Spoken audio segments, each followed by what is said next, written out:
మనందరికి స్పెషల్ గా మంచిగా చదువుకోవాలి, చదువుకున్నటువంటి వాళ్ళందరికీ కూడా జాబ్స్ రావాలనే తెలంగాణ తెచ్చుకున్నాం. తెలంగాణ తెచ్చుకున్న స్టూడెంట్స్ కోసం, అవునా? స్టూడెంట్ పవర్ చూపిస్తారు ఒకసారి.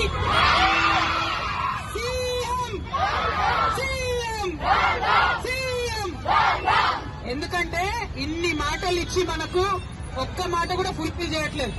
అన్నిటికన్నా ఎక్కువ అన్నారో సరికి చాలా మంది మనలో డిపెండ్ అయి ఉన్న మా ఫీజు మీద, స్కాలర్షిప్ మీద పేరెంట్స్ కి ఇబ్బంది అవుతుంది. పాస్ అవుట్ అయిపోయిన తర్వాత కూడా సర్టిఫికెట్స్ ఇవ్వడం లేదు. దాంతో మనం వెళ్లి జాబ్ అప్లై చేసుకున్నా కూడా 2 years అయినా కూడా రావడం లేదు. దానికోసం సీరియస్ గా అందరు కదిలొచ్చిండ్రు. మీరు ఇచ్చిన ఈ ఎనర్జీతోని డెఫినెట్ గవర్నమెంట్ లో కూడా కదలికి వస్తుంది. తెలంగాణ వ్యాప్తంగా ఉన్నటువంటి స్టూడెంట్స్ అందరిలో కూడా మంచి జోష్ వస్తుంది ఫైట్ చేయడానికి. గట్టిగా స్కాలర్షిప్ కోసం. ఇంకొక మాట, స్కాలర్షిప్స్ ఇవ్వకపోతే ఎక్కువ నష్టపోయేది స్టూడెంట్సే, అంతే కదా?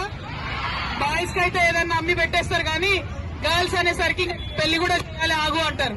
కానీ ఈ మధ్య పేరెంట్స్ కొంచెం మంచిగా గర్ల్స్ ని కూడా చదువుతున్నారు. కాకపోతే గవర్నమెంట్ సపోర్ట్ ఉండాలి, ఉంటే ఇంకా బాగుంటుంది. అందుకే మళ్ళొకసారి సీఎం అంటే స్కాలర్షిప్ ఎక్కడ అనండి. CM CM CM. Thank you so much.